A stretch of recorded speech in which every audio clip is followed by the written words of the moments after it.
we will begin. Thank you all so much for being here. I am Erdin Beshimov. Several years ago, I was a student here at Sloan, and I would spend, like many of you here, sleepless nights at the Trust Center working on a company. And now I have the pleasure of being able to bring distinguished entrepreneurs to the Martin Trust Center for engagement with the entrepreneurs here.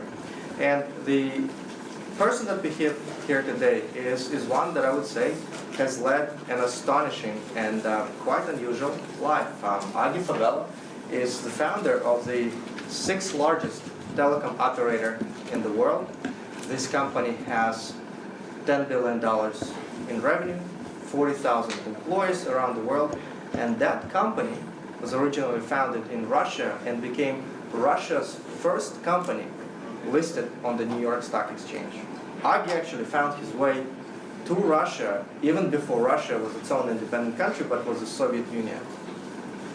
So the question is, how does an American who didn't speak Russian find himself in the Soviet Union collaborating with a Soviet defense contractor and building a company that would become what is now known VEON? For anyone who has any connection to that region, grew up in the 1990s in the former Soviet Union, you will know that any business at the time was influenced and often controlled by the mafia. As soon as you had a business with any semblance of cash flow, tough guys showed up. And back there, they were not the proverbial tough guys. Many of them were physics and mathematics PhDs who had gotten very good at playing chess over decades in prison camps. How do you survive such an environment? And what's more astonishing is Augie is continuously reinventing himself. He's been a chief in the 6th district in the Chicago South Side, working with the police officers to reduce crime in one of the most violent and dangerous places in the United States. And now he's reinventing himself again, starting a company called Fast Forward AI that is addressing one of the biggest unaddressed market segment, and that is the 4 billion people in the world who use prepaid plans for their mobile phones. So my goal here today will be to set the foundation and the context with a few questions, and then I want us to engage together with Augie. Augie, thank you so much for being here. Thank you very much, Erdin. Pleasure to be here. Can we begin by asking you to tell us about your upbringing, your education, and your early entrepreneurial pursuits? Sure. So I was born in Chicago. My parents my dad's from Mexico. My mom's from Colombia. Pretty much always grew up in the Midwest area. We traveled quite a bit. My dad was a consummate entrepreneur, and that took us to a lot of different places, but we always ended up coming back to the Chicago area. I lived in Mexico for a couple of years in between before going to college, and that's kind of where I learned to speak Spanish, because I grew up hearing Spanish spoken to me, but I always spoke English back. I went to school out in California, so I went to Stanford and spent 4 years there, and had an undergraduate degree in international relations and a graduate degree in international policy. And my first and I guess only kind of real job was in Japan. I studied Japanese political economy, and this was in 1987, which was the period in time, there was like a 2-year period in time that Japan was the largest economy in the world. And that attracted me, and so I studied Japan and the political economy, and I went and worked there for the largest mass media company, a company called Fujisankei. All my work was in Japanese at the time, so I actually could speak Japanese at the time. Since then, I really probably have lost most of it. But I spent 2 years working there, a great foundational experience. And then from that point forward, I've always had a company that I was starting or had acquired or was growing. And the first company that I started was a company to provide marketing advice and cross-border import-export between Japan and the US. And I had a partner who was actually my former boss at this Japanese company. That was my first company. So I started that, I guess, 2 years out of college, so that must have been at 22 or so. I then started 3 other companies after that. in IT, in employee leasing, and in marketing as well. And then I ended up acquiring a company, which is what took me to Russia originally, which was a manufacturing company that actually manufactured the infrastructure for cellular phones, the base stations, the switches, so the actual core network for telecommunications, mobile telecommunications at the time. And that's what originally took me to Russia. That was kind of like an express version of my background up until going to the Soviet Union. Let's just recognize that at the time, it wasn't a common maneuver for American entrepreneurs to end up in the Soviet Union.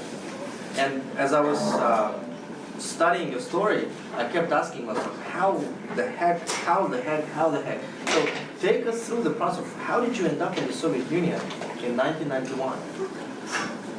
So when we acquired this company, the name of the company was Plexus at the time, which was the infrastructure company.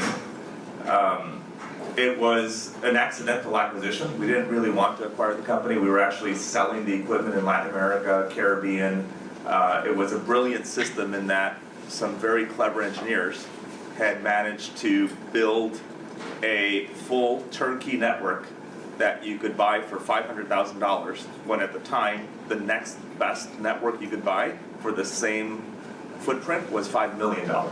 So it was really quite extraordinary what they had been able to accomplish, and with that, Latin America, Caribbean was a perfect market for selling these small systems, and we did very well in selling them, but the company ran into financial trouble. And why was it the perfect markets?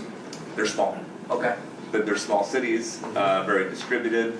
At the time, it wasn't clear that cellular phones would be a common household thing. So it was a big risk and a big investment to invest big money if you don't know if you'll actually have subscribers. It wasn't clear if you build it, they will come at the time. So from that perspective, we had the perfect small system, small entry investment, made a lot of sense. Found out that the company couldn't deliver the orders we were selling.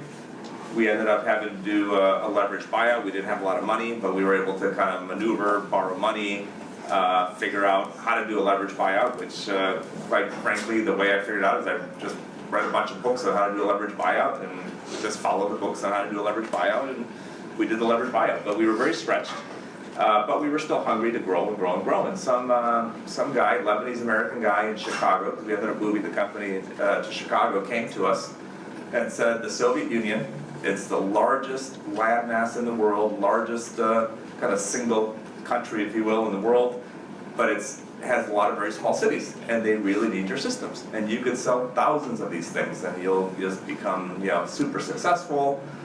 It took him about 2 months to convince my father. My father we acquired this company together. He was the CEO, I was the chairman of the company. It took the guy 6 months to convince me. And we said, fine, let's go and sell thousands of these things. Keep in mind, at the time, there's no Google, so there's no way to do any kind of research to understand, is it real? Is there something that could happen? There was really no way to kind of check and validate, is this a real opportunity or not? So it was just a gamble. We said, okay, sounds interesting, sounds big, sounds innovative. Nobody else is going to be doing it, because who else wants to go to the Soviet Union? Nobody else wants to go. So it was kind of an opportunity for us to kind of be there by ourselves. We got there. It was a 10-day trip. Within the second day, it was crystal clear that they had no money and no intention of buying anything. So it was kind of a complete bust from that perspective, but I am an entrepreneur by blood. It's in my DNA. Of course, it means you never give up. So we said, okay, that's not going to work. They're not going to buy anything, but let's find an alternative. And the alternative that we found was to actually manufacture equipment. And so we said, fine, let's do a joint venture to manufacture locally. There actually was already a U.S. operator in the Soviet Union, a company by the name of U.S. West. We said, let's manufacture equipment and we'll sell it to them. It's a brilliant solution. They'll love it. It's locally manufactured, no import duties. Really smart idea. So we went to them and we presented our idea, and they literally laughed at us. They said, are you kidding me? You're like a nobody. You're not Motorola, you're not AT&T, you're not Alcatel. We don't know who you are. We will never buy from you. And they added, are you kidding me? Russian manufactured equipment. There is no worse quality equipment than Russian manufactured equipment. We'll never buy from you, ever buy from you. And so, of course, that wasn't very encouraging, but again, never giving up. It happened to be that the partner that I had was a 60-year-old scientist, engineer, who was the general designer for Moscow's anti-ballistic missile radar system. And as fortune would have it, that radar system operated in the 800 megahertz frequency, which happens to be the frequencies that the US mobile systems were operating in. And he said, look, they don't want to buy it, we'll prove to them it'll work.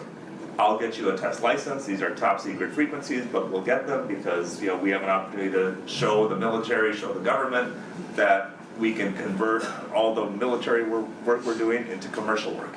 And they want that. They need a solution. So we could be the poster child for a solution. Say, great, let's do that. Get a test license. So the intention was not to start the telecom. No, not at all. It was to prove to US West that our systems would work. So we got the license, and we launched a network. We covered the entire city of Moscow with 5 base stations. And to give you scale, today Moscow is covered with I think 6,800 base stations. So it was really quite extraordinary that we were able to cover the entire city with just 5 versus 7,000 today.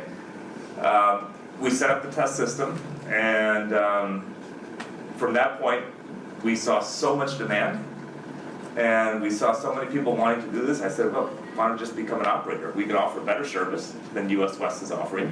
I limited the network to only 1,000 people so that I could guarantee good quality of service, and that was one of the problems with the existing operators, that they were selling so many phones that the network was overloaded. You could never complete a call. And I don't blame them for selling so many phones, because at the time, one subscription would cost $5,000. It's a lot of money to walk away from, versus fine, just load the network up a little bit more. And that's what they were doing. I said, no, we're not going to do that. We're going to limit no more than 1,000. And you'll understand this because you're from the region. We would have people trying to bribe our sales people to get moved up on the waiting list to get a phone. They'd offer them $1,000 of cash to be put on the waiting list so that they can get a phone before everybody else once we opened up more phones.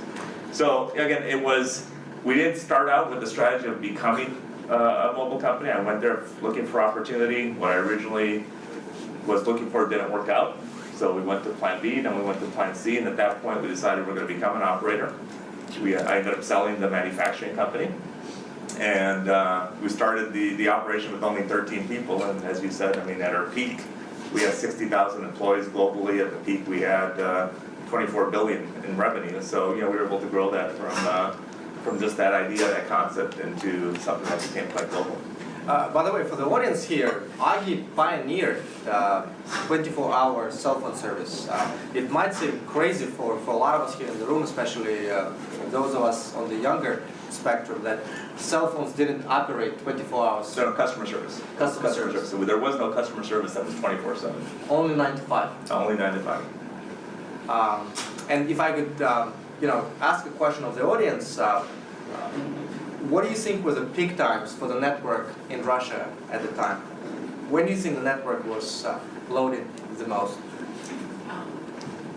During what times of day? At night. Night. You have some connection? Why at night?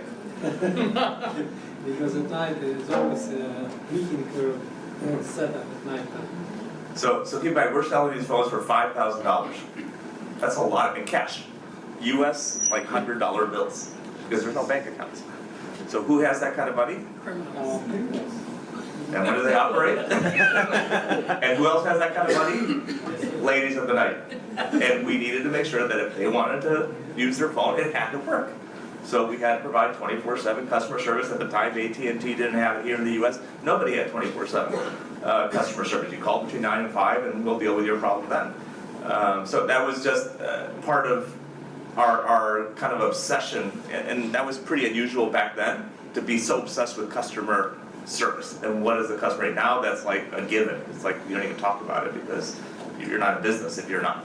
But that was really quite unique, and it was really quite extraordinary in terms of the times that we were doing it too, because keep in mind, not only was that unique anywhere in the world, like I said, AT&T didn't have 24/7, but we're doing this in a country and with people who didn't understand business, didn't understand capitalism, didn't understand customer service, didn't understand all these kind of basic marketing things, and they learned very quickly. They learned very quickly, and we became by far the #1 customer service company that we were really the benchmark for that entire region because that's just how we thought. And let me ask you about your learning curve, and just to indicate the level of challenge here, remember, Augie did not speak Russian. And my partner did not speak English. So, It's very convenient sometimes. let me put it in very plain terms. How the heck did you do it? Well, first of all, God was very good to us, but it was really quite extraordinary. We had one guy who was our translator.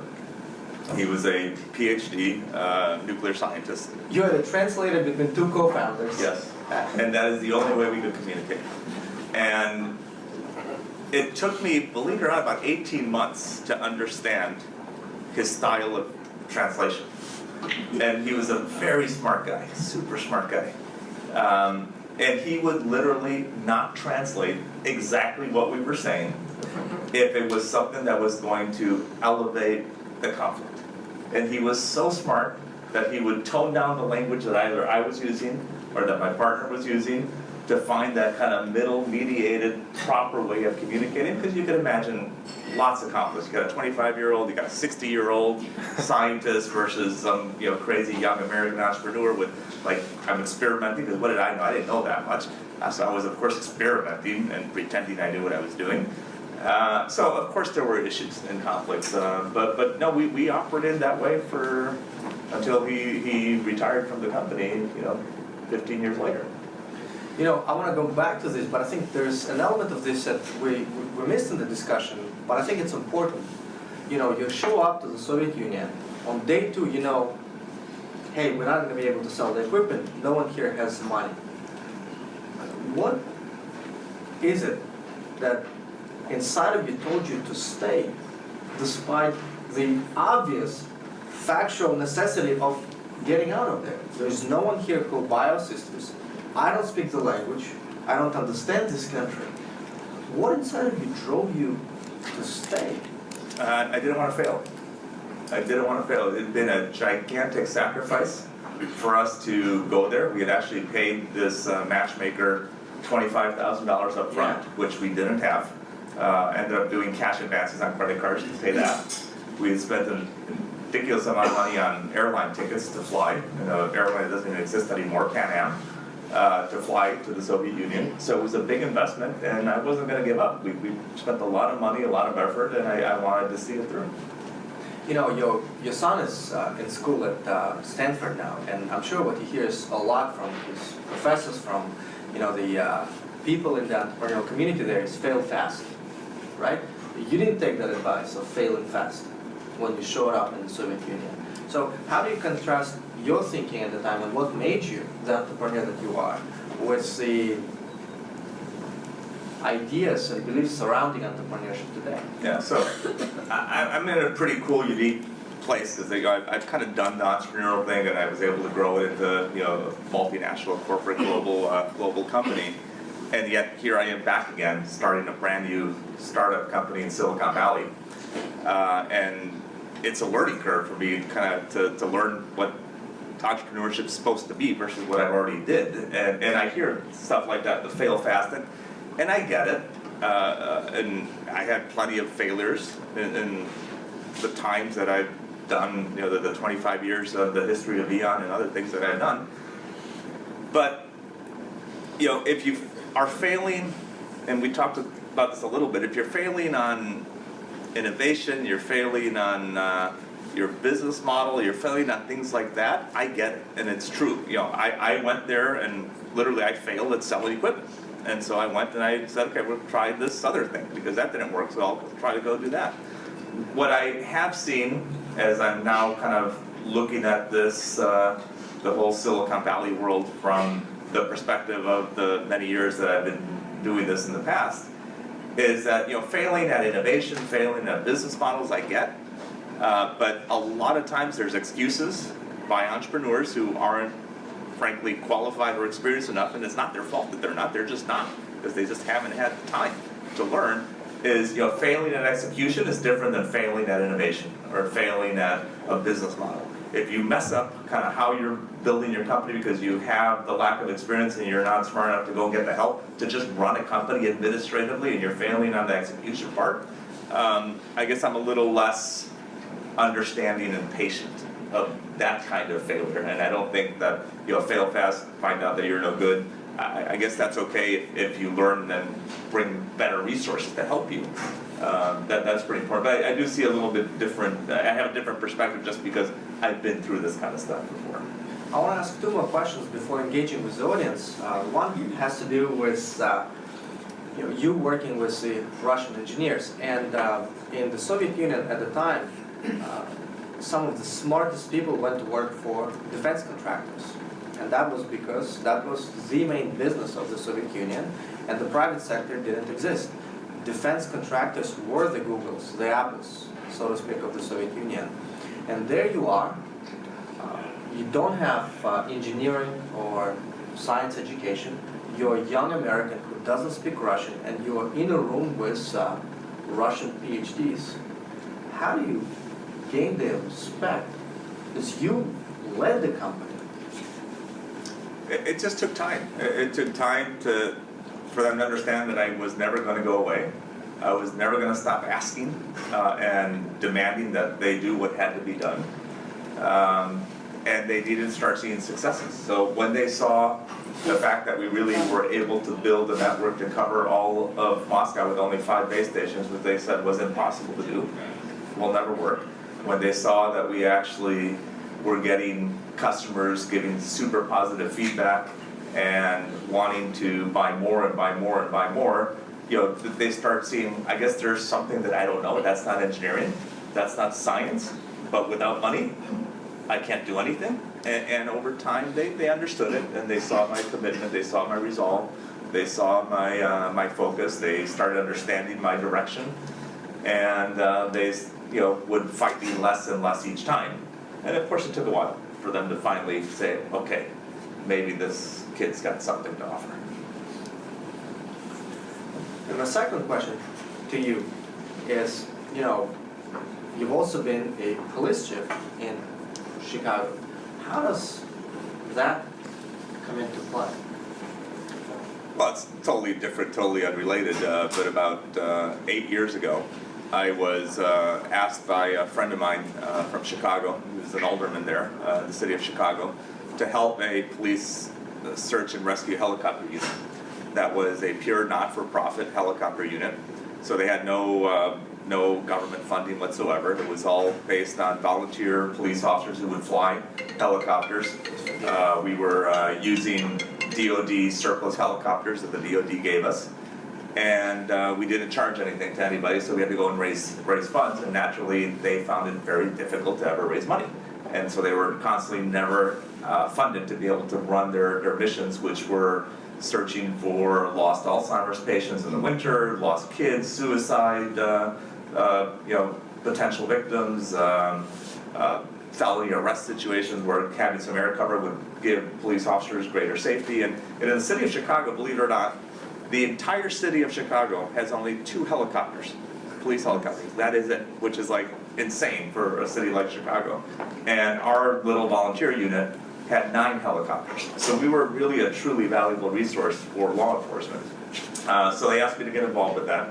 I helped re-engineer the business model so that they could actually earn some money supporting Homeland Security and emergency preparedness. We had Hueys.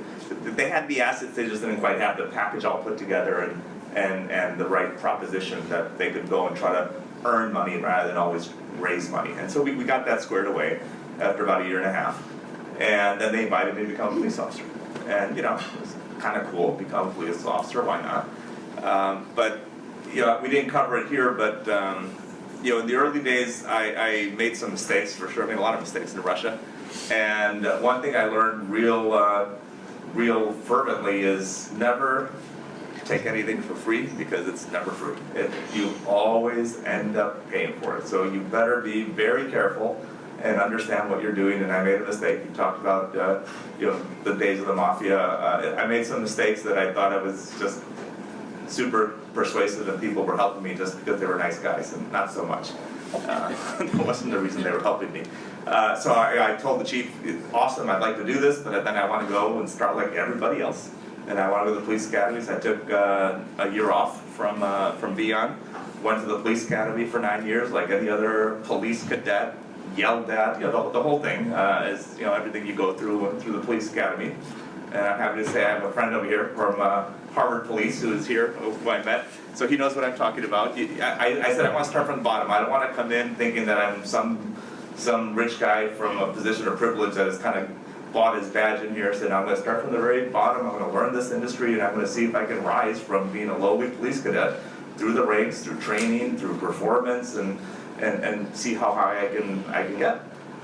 And it was a tremendous experience. The second part of it, and this is what I really, I talked to a lot of people who have been very blessed and that are privileged financially, that just giving money alone should not satisfy you.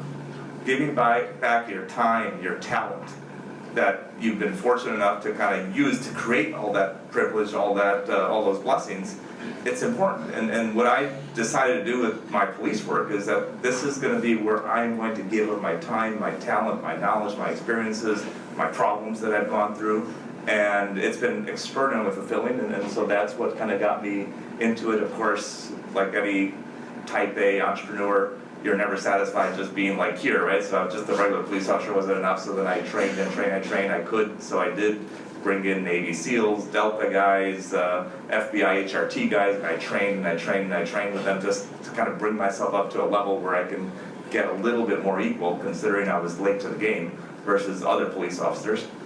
Became a SWAT officer, then became a SWAT commander, rebuilding the SWAT team, and then eventually ended up with the rank of chief in Chicago, working for the Cook County Sheriff. Wow. Wow. Well, on this note, I want to make sure that we have time to engage with the audience. And, here I'd like to delegate the first question, if you choose so, to the members of the audience in the uniform. Thank you for your service. Thank you. I don't have a question yet.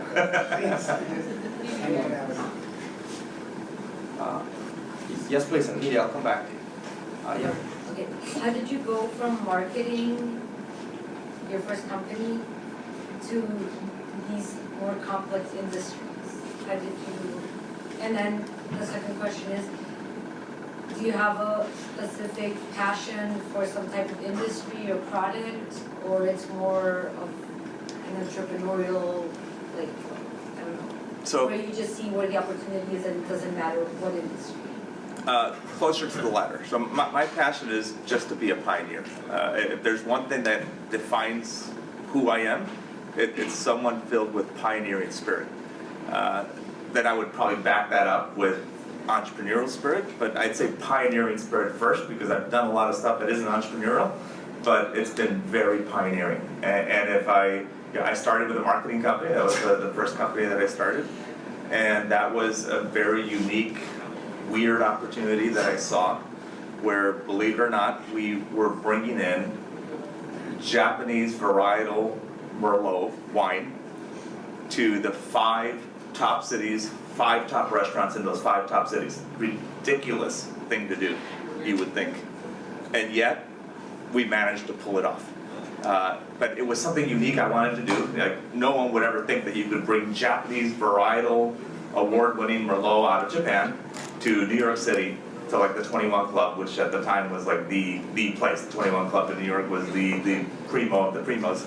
And I took the challenge. No, everyone says it can't be done. I ended up getting the sommelier of the 21 Club to be a partner. So now I have his credibility behind it, and then we were able to get into New York, LA, San Francisco, Chicago. So it was always looking for something unique, and then that's what took me into the other businesses. IT, that was my second company, and IT companies that started taking me towards technology a little bit more. I was working with AT&T Bell Labs, which was based in Chicago.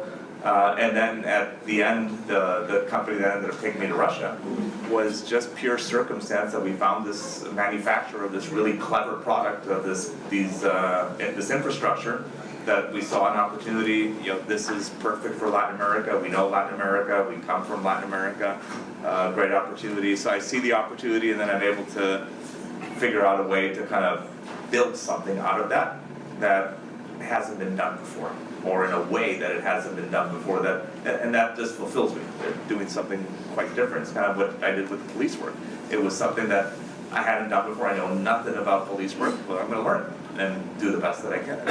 If I may quickly dig further on the lady's question here, on the idea that, you know, many entrepreneurs of your stature kind of skim over really important topics that for young entrepreneurs are very challenging. So you say that you went to the sommelier of the 21 Club and you made him a partner. How'd you do it? You know, what is your sales pitch to the person? You're not the person from the wine industry. It doesn't seem so obvious.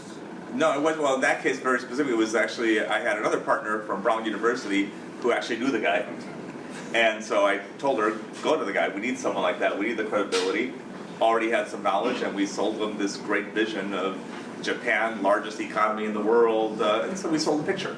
We sold the vision, and he signed on. Amazing. Santiago, I will come to you next. Let me go to Nidhi first. Yeah, so I think communication is such an important part when you are establishing your team for a venture. And I just want to understand if you ever had second thoughts. I mean, first of all, why did you choose someone who had who didn't understand your language and you didn't understand his language, and then you stuck with him for a while, and did you ever have second thoughts? I mean, so for a specific skill set, I'm sure you could find out someone else as well. And had that translator, wanted to screw your system up, it was very easy. So it's even more extraordinary as I look at this stuff in hindsight, because not only did you describe that partner exactly correctly, that's kind of a weird choice. It was even kind of worse than that, because during the course of that first 10 days that we were there, that we negotiated an agreement which we signed to do a joint venture, he was the single most obstinate guy fighting every provision of the agreement. I actually never remembered his name when we went back to the US, but I remember at like the final meeting, he is literally sitting there pounding on the table, fighting against us on a provision that at the end of the day the CEO said, forget him, fine, we'll do what you want. And I do not remember the guy's name. We basically sponsored a delegation for them to come to the US, and I met so many people. I must have met 150 people during that trip. Remember not a single name. I said, look, is the guy that was pounding on the table on that delegation list? And you think it's because I want to keep him away. And it turns out he wasn't on the list. I said, put him on that list. I want that guy. Because that guy was the only guy that displayed any passion whatsoever for that 10 days that we were there. And to me, that's the most important thing. I'll take passion over knowledge any day. Any day. And so that was actually the reason why we ended up choosing him, is that he was just so passionate about it, and that's the reason we worked so well together. And I didn't, God was good to us. I didn't know that he would, how could a 60-year-old scientist engineer end up respecting a 25-year-old kid, American? I couldn't have guessed that or profiled that, but he did. And without that level of respect from day one, and he just naturally had it. For me to respect him is easy. I mean, how can you not respect the 60-year-old scientist that builds an anti-ballistic missile radar? I mean, he's a pretty smart guy. Of course I'll respect him. But it was just one of those things that good fortune and good development of understanding that and then building upon that. Because it's not just good luck one time. You got to build once you see something. You got to build what you see and create it into something that becomes foundational. I don't know if that answers your question. Yeah, thank you. Santi, please. And I'll come to you next. Okay. I'll come to you next. I'm sorry.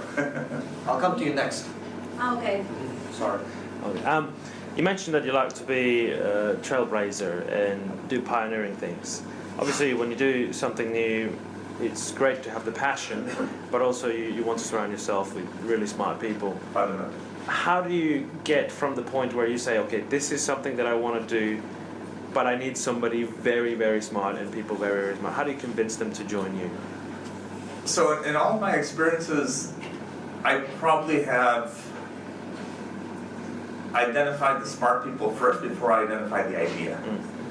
So in the case of VEON, I identified, okay, by definition he was smart because he was in the military industry, but he had that passion, and I knew that I needed someone like that there. In the case of my latest startup, Fast Forward, it was someone that worked with me in VEON, and I knew just how smart he was and how clever he was, great product guy, understood the market, and I said, look, I want you in my team, which meant, okay, it's your idea, I'll back it, I'll make it happen, because I really like what's there, and I can amplify so much more with kind of the vision that I can add to it. So I've always, I don't just sit like in a room and come up with an idea and then start looking for people. I'd rather meet a lot of different people, I see what they're doing, and if it's something I really believe in, I figure out how can I amplify and make better and focus and add kind of my desire to do something unique and different.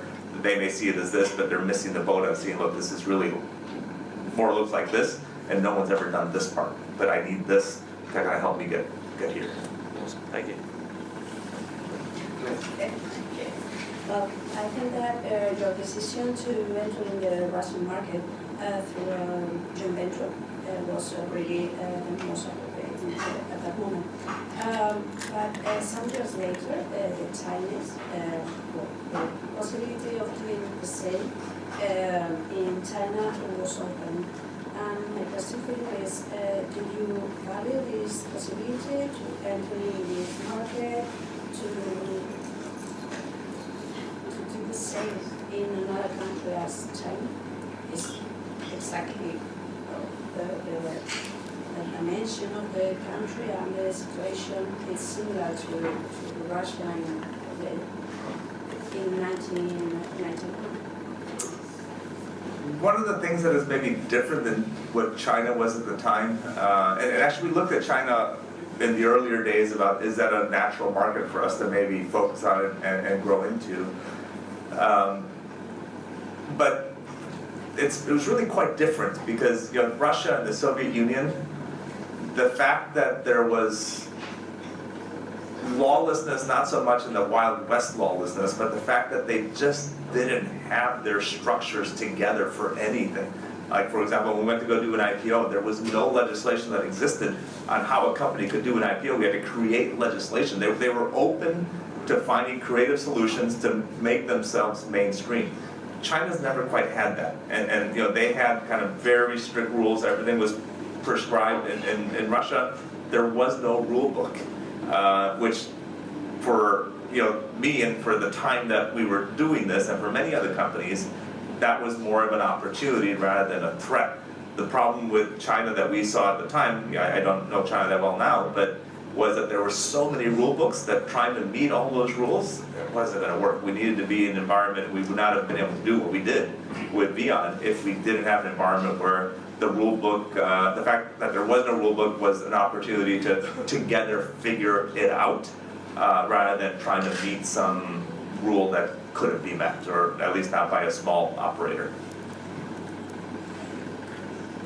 Well, Augie, as we're getting closer to the time, I want to ask you the following question. A lot of the students here are here in this office to start a new venture. You've done it a couple of times now, and I want to ask you about your thought process for your latest venture. How did it go from a hunch, like, hey, there's something that I can do that can be special in the prepaid global market, to realizing, this can be a real opportunity to innovate and can be a commercial opportunity. Can you take us back, please? Sure. So, coming out of the telecom industry, obviously I know the telecom industry extraordinarily well, and it's an industry with 7 billion plus customer base.